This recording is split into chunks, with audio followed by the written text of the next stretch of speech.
Come in. No, not till you put the phone down. We watched the thing together. I speak Wookiee. At least put the phone down. Give me 55 minutes. That's it. I give you 50 none. 50 none? What is 50 none? Is that 50 or is that none? 50 none. What you say? I told you that it's time to start the show. That you only meant well. Yeah, the show's gonna do Of well. course you did. What you say? I said let's go. That it's all for the best. Yeah, it's probably gonna be like the best podcast. What you say? God, do I have to keep repeating myself? Just what we need. You decided this. Hold up, I What thought we you both say? decided to do this. What did she say? I said let's start the show. 50 none. Oh no, it's tired. It's tired, Elyse. Oh no. No. Hey, everyone. Welcome to Whatcha Say, an OC podcast. My name is Elyse Daly. And I am Scott Daly. And together, We're the Dailies. This is the podcast where each and every week, my beautiful wife Elyse and I go through the hit 2000s teen drama, The OC, episode by episode. This week on the show, we are covering Season 2, Episode 19, entitled The Rager. And you know what, Scott? What? To celebrate the Rager, we had a Rager this weekend, didn't we? Yeah, we did. We raged so hard that I fell asleep on the couch at 8:30 on Friday and Saturday. Let me tell you, nothing says Rager like watching a documentary on television and falling asleep at 8:30 because you didn't finish it. Because you couldn't finish it. It was a good one. Nothing says it like Nope. I partied so hard. Have you ever been to... Too hard, too fast. Have you ever been to a party that could be classified as a rager? What does it take to move to rager? I don't know, Scott. These are, I don't know. Like, these are questions that nobody has ever answered before in the history of the world. Like, I feel like you just know. You just know when it's a rager. But, like, no one ever is like, we're going to throw a rager. It just becomes a rager. Yeah, because people that aren't invited come and they make it bad. Yeah. You know, so we're going to talk about this episode later. My overall problem with this episode is people show up to this party and they bring their own food and drinks. I have hosted many a party in my college years. We had a big party house. Like, there were 6 dudes living together. Our house was the party house. Nobody ever brings their own food or drink. Ever. So already totally unbelievable OC. No, some 30 kids are not going to walk into your party carrying a keg. No way. No carrying a way. keg. I always brought alcohol to my friends. Well, I guess your I neck guess of the it was woods more was than just like classier. older too. Like, What? Everyone brings a bottle of wine when you go over. That's not the type of party we're talking about. No? Elyse. A bottle of wine. You give the bottle of wine to the host. Thank you for Wow. inviting me. That's called a dinner party. It's not. I a love rager. dinner parties. Hey, That's Elyse, my idea of a rager. Before we talk about the OC though, we tried Yeah. in this rager and we You know- try to classify ragers. What are we doing? The adults had a rager of their own if we classified dinner parties as a rager. No, they didn't. They had a dinner party. They had a dinner party. What a rager. Oh my God. Elyse, talk to me about What? the Rosies and Thornies. What are they? Oh, What's we're it going to about? move on to that. That's the part of the podcast where Scott and I, we look back on the week. We talk about the good, the bad, the rosies, the thornies. And as always, Scott, we start with your thorn. What is your thorn? My thorn is you. That's so rude. No, specifically. So I think we've talked about this on the podcast before. My wife Elyse, she's wonderful. She's an angel. Thank you. One of the best people I know. However, she gets real hot at night while she's sleeping. And we live in a house that doesn't have the best circulation. And our bedroom in the house we live in happens to have the worst circulation in the entire house. That's true. So we run the AC at night. Thank God for Reliant's free nights and weekends. Thank you, Reliant. That's your energy plug right there. Reliant Energy, free nights and weekends. Great deal. We run the AC at night at 68 or 69 degrees. And also Elyse has a fan on her. We have a tower fan and a ceiling fan to try to keep Elyse, my beautiful wife, cold at night. The problem is when Elise's husband, that's me, is up late at night working because he has to work on a script for Kingslingers, our Stephen King podcast, on Sunday nights. That's what I do. He is in his office, which happens to be the room right next to the AC unit that gets the most circulation in the house. It's true.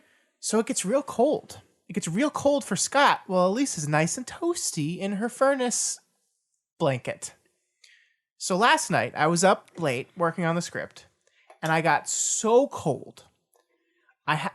It's September in Texas, which means it's still pretty freaking hot here. It's still summer. It's the second summer. I was wearing a hoodie with my hands in the sleeves, and it's hard to type like that. Hood up, and I had a blanket draped around my middle, and I had to put socks on because my feet were numb. They were numbing up. Are you sick? No. Are you sure? Yeah, it was just really fucking cold last night. Is the house going to make you sick?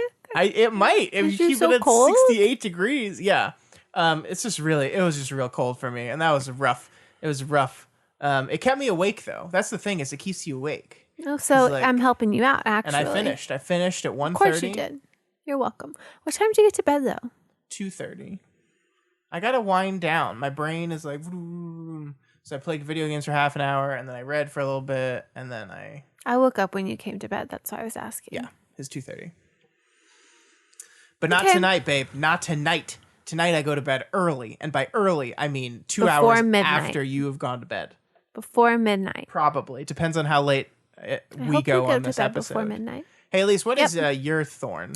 Scott, I think I told everyone a couple weeks ago that Love Island is back. I'm so excited about Love Island, but I'm going to complain about Love Island for a bit because... Oh, can I as well? No, just me. So I think it's only common courtesy to let your viewers know so they can prepare for their night when you're going to constantly change the amount of time that the episodes go for. It's supposed to be an hour. And then, you know what? All of a sudden on a Sunday, it's not an hour, it's 2 hours. Would I have known unless I had been recording and fast forwarding through the commercials and then seen that it was 2 hours? No. And this is not the first time that they've done this. They have, just snuck in 2-hour shows during the weekday. I mean, this is a Sunday night. Do they know that my Sunday nights, or normally my calm down, I have to get ready for Monday to be ready for the whole week? They're not respecting those rules, Scott, and it's really frustrating. I just want to level set for a second here. The worst thing that happened to you this week is the show that you love made too much of it. I know. On a date I know, that Scott. you just wanted to go to sleep. And just so we're clear, I stayed up for it. You were recording the episode. I was. And could have stopped after an hour. It was an important episode. We had to figure out what happened on Casa Amor. And actually, I'm going to have to watch the episode tonight too because we don't know how Jalen's going to do with Kirsten. No, we don't. We don't know that. And Mackenzie broke up with Connor in order to recouple with Jalen. I know. Oh, and they've been going strong since day one. Mackenzie. Yeah, Mackenzie. I was really rooting for her and Connor. You don't like Mackenzie. You don't even know who Mackenzie is or Connor. Thanks for explaining the bit that I'm doing right now. You're welcome. Elyse. You're very helpful. You can't have any opinions when you don't know the people or watch the show with me. Do you want me to watch the show with you? I do. I enjoy when you watch these shows with me because I enjoy your sarcastic commentary. Well, remember, that's how we fell in love. That is not how we fell in love. Yes, it is. We fell in love, and also that happened at the same time. No, we fell in love because of The Bachelorette. I will not agree to that. No. You would not have spent as much time with me. That's not true. We would not have had as much wine together. That's not true either. Scott. At least you were. That is true. You were throwing wine ragers all the time back then. So I don't know what you mean. We would have had plenty of wine. It's The Bachelorette. You have to have wine at The Bachelorette. I don't think I can do that anymore, Scott. I'm an old woman. Hey, Elyse. What? Do you want to talk to me about your rose, or you want me to go first? I want you to go first. All right. My rose for this week, and I can't believe this isn't your rose for this week. I thought about it, but then I decided to give it to you because then you would have had to think of something else and it would have taken longer. No, I had one, but what you was wanted it? it to be this. No, we're not going to. The world will never know now. You didn't have one? Because of you. You didn't have one. My rose is... You didn't have one. You don't know, and you'll I never do. know. You'll never know. It's okay, guys. He didn't have one. You don't know me. I can tell in your face You're right now. trying to get me to tell you what it is by... Nope, you're not going to with because the you didn't reverse have one. psychology, and I am not here for it. I'm not here for it. Scott, Yes. you're here for it. And you never had one. My rose is Penny, our dog, Uh-huh. turned 1 year old last week.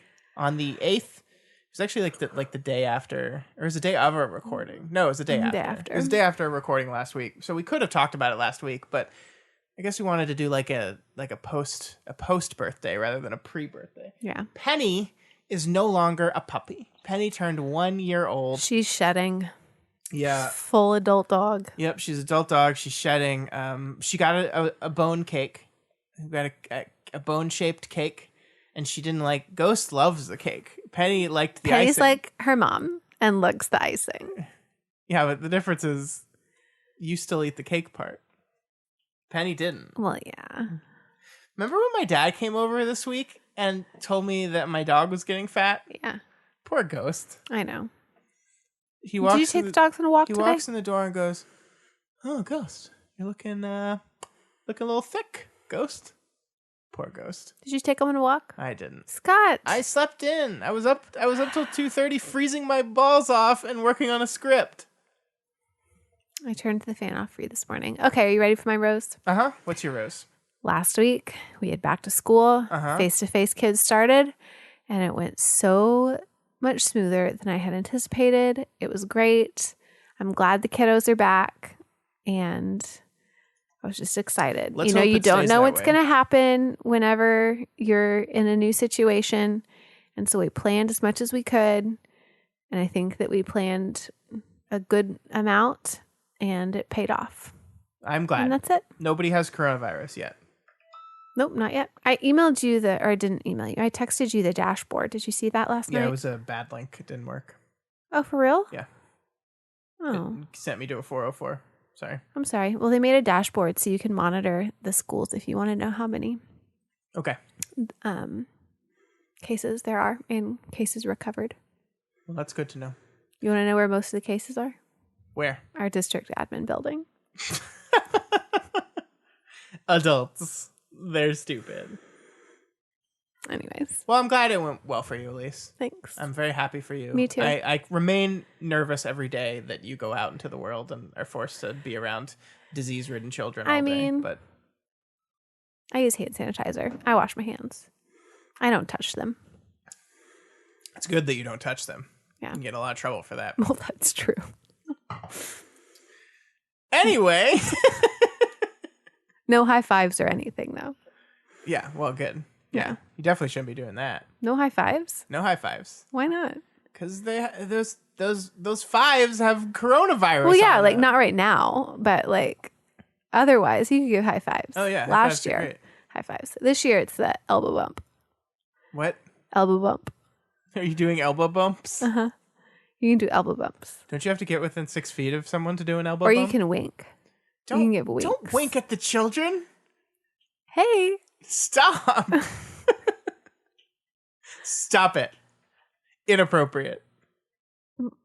Just a wink? Yeah. I guess it depends on how you wink. Like if you do like a... That's inappropriate. No, that is... No. You're fired. No winking like that. Okay. Okay, is it time to talk about the Orange County? I guess. Elyse, tell me about episode 19 of season 2. The Ragers, the 19th episode of season 2 of The OC, written by John Stevens, who previously wrote the season 2 episodes The Snow Sea and The Power of Love and The Father Knows Best. Look at this guy. It was also directed by Tony Warmby, Tony who Warm. previously directed The Christmaca That Almost Wasn't. One of earlier your this favorite season. episodes of the entire show right there. Is it? I thought all the Christmas episodes were your I favorite do, episodes of but the show. this one had Lindsay in it.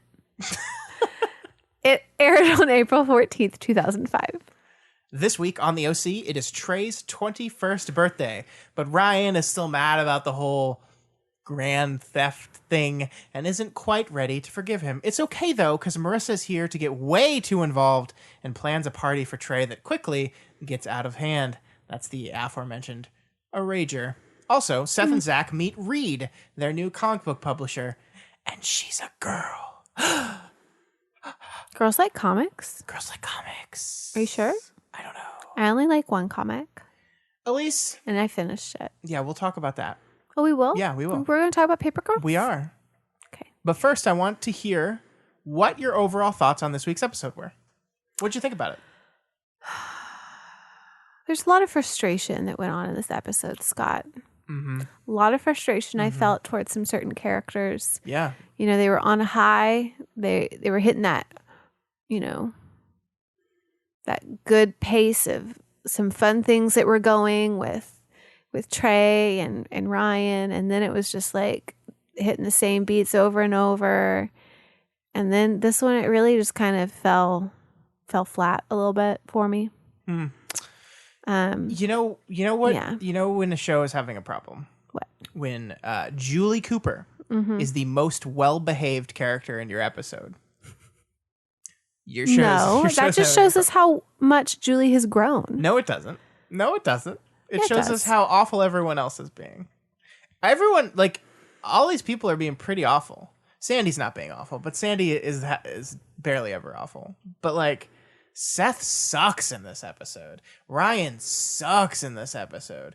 Marissa kind of sucks. Marissa kind of always sucks a little bit. Marissa's awful. Why can't the show figure out how to write Marissa in a way that's good?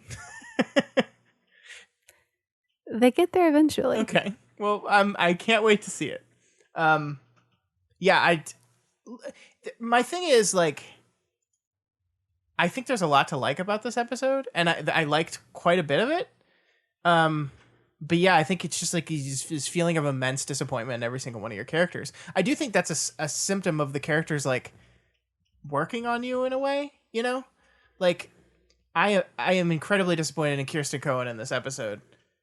And that's because I care about their relationship, and I'm seeing her torpedo it. Same thing with Seth and Summer. Again. I don't care about... this is weird. I think I'm at the point where I like Trey more than I like Ryan. Oh, yeah. No, I'd agree with you on that. Trey has more substance to him. He's got more depth. Yeah, he's Logan Marshall Green. And he talks. And he can act. And yeah, I was about to say that too. There's a reason I haven't seen Ben McKenzie in a lot of things after the show. Trey and Marissa have better chemistry than Ryan and Marissa. Do you agree? I do. But let's stop shitting on the episode and go to our specific instances of shitting on the episode. Okay. Our thorns of the episode. Elyse, what is your least favorite part about this week's episode? We talked about a lot of things you didn't like, but what's your least favorite part? So, speaking of Trey and Marissa, they do have better chemistry than Ryan and Marissa, but I hate what they're doing with Trey and Marissa. What are they doing with Trey and Marissa? They're making Marissa look like she's coming on to him, but she's not coming on to him because she likes him like a relationship. She's coming on to him because she wants Ryan to like her. Yeah. But I'm sorry, men are not that smart. Okay, hold like on. that. And he's reading all of the things wrong. And again, I mean, she's sending mixed signals in that everything that she's doing by paying that much attention is definitely making someone think that they could like him, you know. But I don't know a lot about this world, Elyse. Yeah. I don't know a lot. I don't know much. I do know if you give someone a lava lamp, you want to bang them. you want them to get hot. Those things get dangerously hot, actually. They do. You know you're only supposed to leave those on for like an hour? Yeah. Like it says in the instructions, don't keep this on. And nobody uses them that way.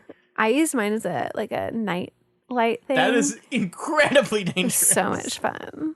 Yeah. Yeah, no, I'm kind of with you on this. Well, like, I like Trey as a character. I think they are doing the most boring things with him possible. He's such a cool character. This is the third week in a row in which this exact thing happens.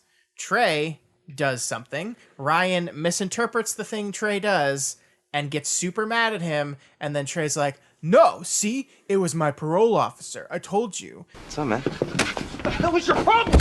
You were unbelievable, you know that? I saw you last night. What? What'd you buy, coke? Speed? Where is it? Get rid of it right now. Oh, God, I am such an idiot for ever believing in you. Here. What'd you call my parole officer? Because it was his car I got into last night. What? Yeah, the guy in the alley. It's a buddy of mine from prison who got out a few months ago and disappeared. I asked my P.O. to find it because I was worried. You gave him money. He asked me for $5. Am I supposed to say no? Guy's living in a trash can. God, I was trying to convince him to go to a shelter. That's it, right? And it's just like, it's the same thing. It's the same thing every time. And like, I get what they're doing. I'm going to be interested to see if they say that part of the reason Trey trips and falls off the wagon, like doesn't succeed in his progress, is because of Ryan's complete lack of faith in him. I don't know. We'll see. But man, it's the same plot over and over again. It literally, the last 3 episodes has been Trey does something, Marissa's trying to help out with Trey, Ryan gets mad at Marissa for doing this, Ryan is mad at Trey. He's so mean to her in this episode. I mean, he's a jerk to Trey. 100% jerk to Trey. And you could maybe argue that that's deserved because Trey has gotten his brother in a lot of trouble. But he's mean to Marissa in this episode. You went over to see him, didn't you? Ryan. After I asked you not to. I brought him a lava lamp. It was no big deal. Why are you doing all this? Going over to see him? Want to throw him a birthday party? He's your brother. Exactly. He's my brother. And if everyone had just let me handle it from the beginning, then none of this would have happened. So I'm asking you again, stop pushing it. I'm sorry. I thought... Sorry.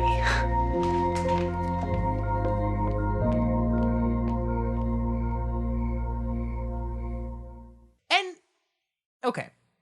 Here's a question for you. Marissa's behavior in this episode. Is that crossing a line? And I'm not talking about like the flirting or not flirting, but just like the level at which she's getting involved. Yes, it is. Especially after he has said, no, stop, leave it alone. And she can't not. She has to. Yeah. Where'd she learn that from? Ryan. Oh, I was going to say Julie Cooper. Both of them.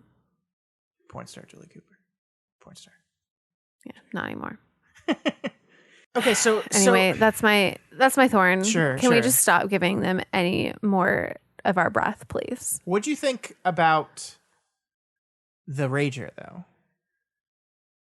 What about it? Did you like it? I mean, this is the Rager is part of the Marissa and Trey storyline. Did you like that she threw this party for him? No.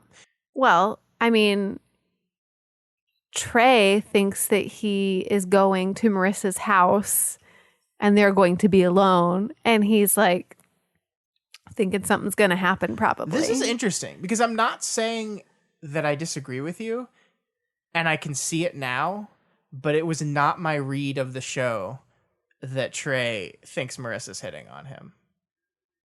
That was not my read. I totally see where you're coming from, and I do think that's where the show is going, but it was not my read in this particular episode. I mean, he acts like that the whole time. I mean, he gives her all these glances like, oh, you're coming to pay attention to me? And like, she's putting forth a whole lot of effort. Well, that's Marissa. She always does effort when it comes to things she's not supposed to do. It's just frustrating. I mean, is it a sweet sentiment that he's getting a birthday for his 21st birthday, which is a big one, and he's out and everyone forgot about it? Sure. I'm glad that he's getting some recognition. Should it have been Marissa? No. It really should have just been Ryan and him going to the restaurant and having milkshakes and like working on their relationship, because that would have been a whole lot more meaningful. I love the part. I love the part where Ryan pushes him into a wall and acts like a jerk to him, and he, you know, the thing that they've done the past 3 episodes. And then the end of the scene is Trey being like, you know, for a second there when I saw you, I thought my little brother was going to come take me to breakfast on my birthday. And I was just like, aw, you got me, Trey. You got me. Yeah. I'd take you to lunch, breakfast on your birthday, Trey. Are you going to take me to breakfast on my birthday? No. You know how much I love breakfast. It's my favorite. It's just really early in the morning. Whatever. What's your thorn? Hey, but Trey gets some action in this week's episode. Mm-hmm. That cute girl with the smoking That we Buddha think. tattoo. We didn't actually see. Well, they're not going to show them banging. It's a cable television show. Maybe. No. Okay, Scott, for the third time, what's your thorn? I'm sorry. I just had other stuff I wanted to talk about. God. It's okay. I love you. My thorn Is me. No. It was. It was. It was me. My thorn is Kirsten Cohen. On this week's KK? episode. Yeah. No, it's KC. Kiki? What is up with you today? I don't know what to do with you today. You just love me. Kirsten Cohen in this week's episode, the magazine that has been the staple of the last few weeks has hit the stands, and our wonderful editor, what is his name again? Carter is already getting sued. Carter Buckley is already getting sued for libel because he wrote a profile of someone that the person didn't like. So, because apparently this real estate company that that also runs a magazine does not have any legal representation on staff. They just have no staff. You know attorney. who they have though? They have Sandy Cohen. Sandy. And so Carter goes to Sandy Cohen for legal representation, and so they start hanging out, and we love it. We love, as it was my rose last week. I love the two of them hanging out, best friends, love it. But they go surfing together, and they meet a lady, and Sandy wants to that lady. Sandy wants to set Carter up with this new lady, this new surfer lady who's she's Some a sort of doctor, She's a orthopedic. I think maybe an orthopedic. It doesn't matter. She doctor. She's pretty. She surfs. Perfect match for Carter. I keep wanting to call him Connor, and I don't know why. For Carter. Carter. And so they have a rager. Or as normal people call it, it's a dinner party with wine. With wine. It's my kind of rager. But Kirsten tanks the relationship. Because at the end of the day, Kirsten is talking with this woman whose name I have totally forgotten, and I feel bad about that. Yeah, I don't remember her name and either. She's like, yeah, it's too bad he's not over his ex-wife. She basically, because of her jealousy, because of her attraction to Carter, Connor. Don't you do that to me. Don't you do that to me. You're evil. She tanks it. Carter seems really wonderful. He is. Just be careful. What do you mean? His divorce was really hard on him. He's divorced. And not over her yet, right? Well, I think he is. It's just that the wounds are still raw. But he's a great guy. I just thought you should know. No, I appreciate it. Thank you. And I'm just like, Kirsten, what are you doing? It's Gotta so keep frustrating. her options open, Scott. No, she does not. She's a married woman, and she's married. I'm keeping mine open. I'm sorry. What? Yeah. I thought we had an open marriage. No. We don't? That is, it's closed. It's as closed as can be. We closed it. We locked it. When did we do that? And Penny ate the key. And it's pooped out somewhere in the lawn. We don't know where. When did we close it? Let's see. What day did we get married? That one. What day did we get married, Scott? It was a Saturday.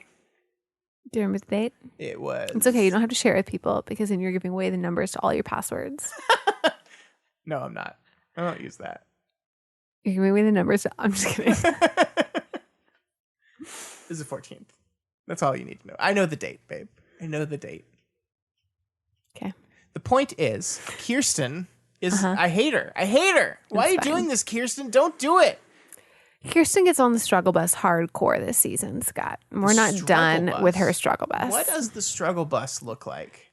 You know, I can't describe it because Why? it's struggling to work. Now, is there a fare on the struggle bus, or is it free? There's a fare. And they make you pay more and more the longer you're on it. So you struggle further and further. A fare on the struggle bus? I can't tell you that, Scott. Yeah, Kirsten really upset me. Really upset me in this episode. I'm very disappointed in her. I did not like it. And the thing is, I kind of... The thing about our Rose and Thorn thing is sometimes the thing I like is I just didn't like that the show did this. And sometimes the thing I like is I like that the show did this from a storytelling perspective, but from an I care about these characters perspective, I'm really mad. And that's where I am this week. I'm really mad. I'm really mad at Kirsten Cohen. That's my thorn. It's okay. You can be mad at her. Kirsten.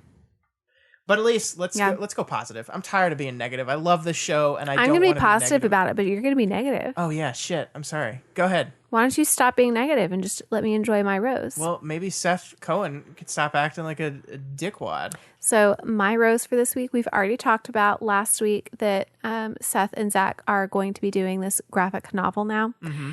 And this week we meet the person that is going to be working with them, and her name is Reed, and they thought that Reed was a boy, but they were surprised that it was a girl. And the Seth-Zach love triangle with whatever woman is in there is just one of my favorite things, because they just completely nerd out when they're trying to compare each other and one-up each other. Mm-hmm. And it's hilarious to watch. And I'm glad that it's back. I'm glad that Summer is with Seth. I like them more than I think I like Summer and Zach, even though I adore Zach. Sure. But I still like the competitiveness between Seth and Zach. They play off of each other competitively very well. And so I appreciate that type of dynamic has been brought back. A beautiful girl who loves comics. I didn't even know they existed. It's like finding a unicorn, Zach. It's like finding a really hot unicorn. You know, it's just too bad you have a girlfriend, you know? Otherwise... See, I was thinking you could ask her out, but now you're working together, so there's that whole professional ethics thing. Yeah, you know, I was wondering, how did Summer take the fact that Reed's a woman? She's not bothered by a late night's work? Turns out Summer doesn't want to know anything about the entire enterprise, so I couldn't tell her even if I wanted to. Uh-huh. Yeah. Hey. When they're at the party and Zach is repeating the things that Seth has said to Reed. Yeah. It was funny. What do you mean a completely dry cappuccino? What even does that mean? It's bone dry. I agree with that. Here's the only part. I'm going to say Seth and Zach have always been great characters. I love their interaction. I totally agree with you. And I'm happy that Summer is now on board with the comic, because like she's realized that like if this is important to the person you love, you should care about it. And way to go, Marissa, for actually having her realize that. Who would have thought Who would have thought Marissa would do like something that? good accidentally? Yeah. Marissa can only do good accidentally. Only. Yeah. Here's the part I don't like about it. I don't like how Seth is a sexist asshole about this whole Reed thing. Because remember, the first time he sees that they're meeting a girl, it's not a girl that likes comics. It's, man, I tell you, I like comics. I like girls. The two things she's going to want him to be. He is like super sexist and gatekeepy in all like the worst ways of nerd culture. Yeah. He gets over it, which is a feather in his cap. But like, he's still like, I don't like it. I just don't like it. I don't like it. Well, we'll get over it. It's fine. But you're right that I like the dynamic. I love them. Atomic County. I love that it's a thing that's still happening. That's the name of it, right? Atomic County. I think so. Yeah. I love that it's still a thing. I love that it's happening. Reed is who's she played by? I recognize that actress. She's in a lot of things. I don't know. We're gonna look it up right now. Reed Carlson, played by. This is like who the character is, I'm afraid I'm gonna get actually spoiled. The actor who plays Reed on the OC. Why don't you click on that? Marguerite Moreau. Yeah, I don't know what else she's been in. Let's find out. Mighty Ducks. Obviously, she was in D2, The Mighty Ducks. Free Willy 2. Yeah. Mighty Joe Young, Wet Hot American Summer. That is what I recognize her from. Wet Hot American Summer. That is it. She plays Katie in Wet Hot American Summer. I like this actress a lot. She's cool. I'm for it. I'm for it. Oh, she was in Parenthood. I loved Parenthood. Okay. You want to know what my favorite part of this episode is? I do. Is there any surprise that my rose of this episode is Julie fucking Cooper? There's no surprise at all. She was great this episode. Back, baby. And well, yeah, she was in Italy. She returns from Italy and her life is in shambles. That's what we learn. Her life is in shambles. Why is it so shambled? Because everyone knows she's a porno actress now, and she's been kicked out of all the groups she's in. She's not on the cover of the magazine anymore, which is the only reason she made the magazine. Which makes the magazine sell. Let's be real. So she gets out a very fancy gun. It's a very fancy looking gun. It's like a cool engraved key. with. It's the most ominous looking box. And like nobody's home, so it really doesn't matter that she's going into this room and getting it. And I'm sure that there's cameras there anyway, and so everyone could know that she got it. And she takes her cool gun and she goes and tracks down what's his ass, the guy that Lance that was spreading the porno, and she fucking shoots him. Well, she doesn't shoot him, but she pulls the trigger. There's no bullets in the gun. And it's this badass moment. Yeah. And then later, Julie Cooper is getting drunk with Lance. Yeah, she does. Because Lance feels bad for what he did to her and apologizes, and she forgives him. Because he's a new man. A literal new man. And what is she? Yeah, he's a completely new character now. They just completely changed the character. I mean, same actor, but completely different personality. Totally different person. Doesn't matter. Because the point is, she gets drunk and she starts singing. What does she sing, Scott? Oh, look, we're just going to play it. Combination of Whatcha Say and our Rosies and Thornies, guys. Thank you, Julie Cooper. You could not have played this better. We didn't even know at the time. This just happened. Scott lost it. I lost my mind. I stopped it, I rewound it, and we played it again. He did. You know, we don't need a jingle anymore because we're just going to put this at the top of our Rose and Thorn section. It's true. This is what it's just going to be. That is what Scott said when he heard it, and he was so excited. Poison rocks. Yeah. I love you, Julie Cooper. I love drunk Julie. Oh my God. Does she, I can't remember how the episode ends. Does she make out with Lance? I don't remember. Her marriage to Caleb is coming to an end. She says, no, he offers to fucking murder Caleb for her. He does. I forgot about that. He offers to murder Caleb for her, and she doesn't say no. We don't see what her reaction is. Juju. Kiki. Julie Cooper is the best character on the show. Is that a controversial opinion? She's so great. I mean, she's always my favorite. Well, yeah, but you always love the evil ones. But you love the evil ones now too. Only in this show. I love her. I'm gonna turn you into an evil lover. You know what I loved about her though? What?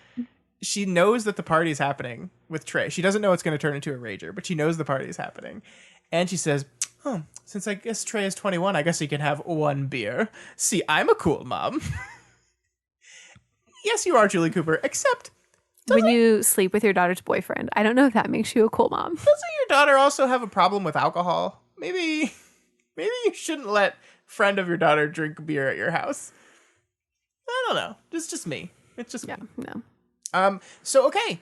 The episode ends. This is a prediction for next week. I'm kind of jumping ahead a little bit here. The episode ends with the girl that Trey had sex with, maybe face down in the pool because she's overdosed on ecstasy. And Marissa is getting arrested because it's her house. And Trey says, no, they were my drugs. And they arrest him. Now, the show kind of wants you to think that maybe he's telling the truth here, right? We saw he claimed that he was with his parole officer when he was meeting this friend in the back alley, which was really super shady and definitely looked like a drug deal. But it was just his parole officer and this old friend of his. That's all they were doing. That just got out of prison. Yeah, that's all they were doing. Just asked him for money. It's fine. I don't think the ecstasy was his. That's my prediction right here. I think he is intentionally taking the fall from Marissa because Marissa's been going above and beyond and doing all this shit for him, and so he's gonna do this for her. And the question is whether Ryan, is Ryan gonna immediately go to I always knew Trey was gonna do that, I always knew, or is Ryan gonna be like, okay, he's just covering for Marissa at this point? Because there's no doubt in my mind actually that that girl. The girl that he sleeps with is one of the ones that came in with 30 people. She was the one at the door. Yeah, and called it a rager. Like, there's no way she definitely brought the drugs with her. Like, I'm almost 100% convinced that, like, a girl like that with a group that came in like that brought the drugs with them. So it's a little judgmental. Come on. Mm-hmm. Just saying. It's not. You know it too. You know it. Well, I know a lot more about this show than you do. Yeah, but when the first time you saw it, you knew it. Yeah. You knew it. Yes, that's my prediction for the next episode. But first, before we wrap up, we got some stuff to do, right? Elyse, we got a couple more sections of the show. You ready? I jumped ahead. I'm sorry. Okay. Come on, Scott. Tell me about Julie's style in this episode. Hey, hey, hey. Come on, Scott. Tell me about how good Julie looks in this episode. Yeah. So good is the answer. So good. I really just want to rename the style section. Scott talks about Julie Cooper. That's why I tried to make it about Julie. I think it's because I'm 34 years old and the dressings of teenagers no longer really no longer is my cup of tea. I like the adult women who I think Julie's supposed to be playing like a 30-something year old, like mid-30s woman, I think. So like this is literally my age group now. So first of all, her gun in the scene where she holds up a gun, it fucking matches her outfit, and only Julie Cooper would do that. The gun has this like flowery engraving on it, like it's a very fancy gun, marble white handle, and she's wearing a how do you describe this dress? Black and white. It's actually a coat. It's a coat. Okay, it's a coat, with what, in my opinion, looks like. You know those maps that like a topography map? Yes. Yeah. That's what the pattern looks like. Sure. I could see that. Yeah. Strong collar. Flipped up. Flipped up because she's up to no good. With a nice little red shirt underneath. And because red, such a power color, but also the color of blood. And let me tell you something else. Julie Cooper is rocking bangs. And she's pulling them off. We are an anti-bang podcast. Julie has a big forehead. We are an she needs bangs. Bang podcast generally, and we've gotten in trouble with some of our listeners before about this. But Julie Cooper in this scene, I'm looking at a picture right now. She's wearing bangs, and she's pulling them off. This is a look, and I love it. Love this look. And there's a second Julie Cooper look, and this is her going slumming to the bar look, and she's wearing it's a corset girdle thing. Yeah. It looks like the heavyweight champion of the world wrestling belt. I see that. But studded with jewels over a vest with an extremely low cut open boob window here. Yeah. But once again, Elyse, holy shit, this is a good look. Am I wrong? I mean, it looks good on Julie. Would I ever wear it? No. This would not be. No, I don't want to mean any offense, but you're right. I think it was very trendy for the time. She was very stylish, and it looks appropriate for her age. The wardrobe folks know how to dress this woman. That's what I'll say. They do. Or maybe she dresses herself. Who knows? Oh, can we just headcanon that? Yeah. I don't remember who this actress is, but she dresses herself. Yeah. You know who else dresses herself in the dark? Marissa? Yeah, I mean, let's talk about the kids for a minute here. And she also only goes to shop at a store that sells children's clothes. Yeah. Because that's about how big they look. That's what they cover. Marissa's clothes in this episode, I mean, like, we talked last week about how the open midriff was, like, very in style. But she's wearing, like, a vest. And it's, like, nothing. Like, it's like her whole tummy. Yeah. I saw her back tattoo again for the second time in 2 weeks. And then Summer, on the other hand, is wearing a very elegant gray dress. It's not that showy of a dress, but she put boots with it. And that is a look I can get behind right there, Elyse. So I agree. That's my style section. That's all I got. Summer's outfit is the one that I like the most this episode and one that I would wear. I could see you wearing that. Totally. I could see you wearing that, and you would look fucking phenomenal. Oh, baby. thanks, babe. You are my summer sunshine. Oh, That's all I got for style That's section. Just once again, Julie Cooper. Huh. No wonder everyone wanted $7,800 for those porno tapes. You know what I mean? Mm-hmm. I know what you mean. Okay. You ready to move on? I'm ready. I'm done. Okay. Relationship status. Oh, gosh. Not I'm good. going to start us off with our first couple, our wonderful couple, Sandy and Kirsten Cohen. Last week we were at a 7 out of 10. No. This week, Sandy and Kirsten play matchmaker for Carter. Sandy is oblivious to how standoffish his wife is at dinner. He is back to not picking up Kirsten's subtle cues, so we're going to bring him down 1 point to a 6 out of 10. It's not good, babe. It's No, not it's good. not. If she's actively taking steps to sabotage Carter's relationship with someone else, it's only a matter of time. It's only a matter of time, and I'm worried.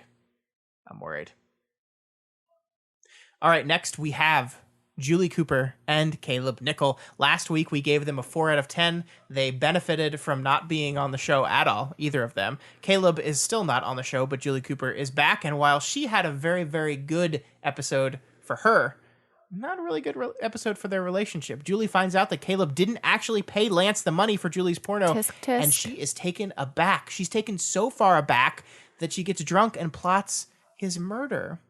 With Caleb still in Italy on business, Julie spends the evening with her old flame, not her new. Well, Caleb's not really a flame because he's old and wrinkly. So what's like an old wrinkly flame? Like a Melted candle? like ashes. Like Yeah. Just ashes. Yes. We're giving him a 2 out of 10. Okay. Going on to Summer and Seth. Last week they were at a 5 out of 10. Now Seth keeps secrets from Summer again. Ugh. Summer has a change of heart on knowing everything there is to know about the graphic novel that Zach and Seth are working on. She is upset when she finds out that Reed is a girl and Seth didn't tell her about it. So we're going to knock him down 1 point to a 4 out of 10. So I have a question for you. Okay. I have an answer, I hope. If I had done what Seth did, I'd be pissed. would you be pissed? I'd be pissed. So it is not that I'm working closely with a woman. It is that I'm hiding that from you, right? Because that indicates, the hiding of it indicates that you think there's something worth hiding. Yeah. Where if I just came home and said, hey, the person that... Weird. Reed's a girl. Yeah. The end. Yeah. The end. That would have been fine. And I'm sure Summer would have been she'd had a better reaction. Right. If that, I mean, she may have been upset or been like, hey, I want to meet her, that sort of thing. But yeah, she wouldn't have been as upset as she was. Because he did like straight out lie. Like, yeah. Summer and then says, he tried to Summer keep says, her away. what's he like? And yeah, he didn't. He never corrected it after they met. Yeah. Nope. Bad form, Seth. Mm-hmm. Bad form. Yep. All right. So next up we have Kirsten and Carter. Last week we gave them a 5 out of 10, which might have been a little bit high. But Carter meets a new lady while surfing with Sandy. At dinner, Carter seems interested in this new lady, and it hurts Kirsten's feelings. So while Kirsten clearly tanks the relationship between Carter and this new lady, we're still lowering their score to a 3 out of 10. We're still going to bump them down. Did Carter play into Kirsten? No. Doesn't he apologize for it though? Like he apologizes to Kirsten for like vibing with this. It's so weird. It's adultery. We're gonna knock them down. Okay, fine. They haven't done anything yet. Okay. Ryan and Marissa. Last up, Ryan and Marissa. Last week we were at a 2 out of 10. Marissa wants to be part of the family and is making every attempt to bring the family together with her as the glue. Did anybody ask her, Scott? No. Is she still doing it, Scott? Yes. Will it set us up for another Ryan has to save Marissa scenario? Probably so. He got mad at her, so we're not going to bump him up, but she's trying real hard, so we're going to keep him at the same 2 out of 10. It is interesting that like for 3 episodes in a row now, we've done the thing where they almost kiss, and then like at the very last minute, they something happens that interrupts them from kissing. Because we did that last week, and we did it again this week. This time it was a woman drowning in the pool, which is a fair thing. It's a legitimate thing. Yeah. So it's like I don't know if they're just drawing out them getting together, or I think you're right that this. It's like I predicted. This Trey Marissa thing is going to be a romantic thing. I can't believe it's going to happen, but you're right. You're so right. Especially now that he took the fall for her, and she's going to be so thankful. Oh my God, they're gonna have sex, and it's going to be so weird. Because he's 21 and she's 16. 17. Is she? I don't know. Who knows? No one knows. But Scott, next week the episode is called The OC Confidential. I love this. This season is like really digging deep into its movie references on its titles. It is. Yeah. Do you want me to make a prediction outside do. of that? This is not that they were not Trey's drugs. I already made do. that I want you to prediction. make a prediction. Well, the LA Confidential is a movie about investigating a crime. It's a film noir type film that I happen to absolutely love. Guy Pearce is very good in it. So is Russell Crowe and Val Kilmer. Great cast. And Elyse is just bumping into the mic. I did not mean to do that. It's just you bought me a really big diamond. What? It's my diamond. That's why I hit it. Well, you're welcome. I think this is going to be them investigating the drugs, or investigating how the drugs got there, and trying to clear Trey's name. Okay. That's what I think the We'll OC see. Confidential is going to be. That's my guess. And that is it. That is all the time we have for you folks this week. If you like this podcast, you can check it and all the other shows we do over at our website. What is that website, Elyse? Doothmedia.com. .com. Also, you can consider donating to our Patreon over at patreon.com/doothmedia. And if you happen to be listening to the show via Apple Podcasts, well, they have a handy dandy review feature on there. You can open up your app right now. You can just hit those 5 stars, and then you can write Scott and Elyse are the best. Scott, maybe a little bit more, but that's okay because we still love Elyse. And you just hit send, and then we get that review, and it helps people find our show. That's great. And that's all we got. You took that dig I had at you like a champ. I'm proud of you. Yep. I love you. I love you too. I love you so much. I know you don't really mean those things. Of course I don't. I would never say them if I actually meant them.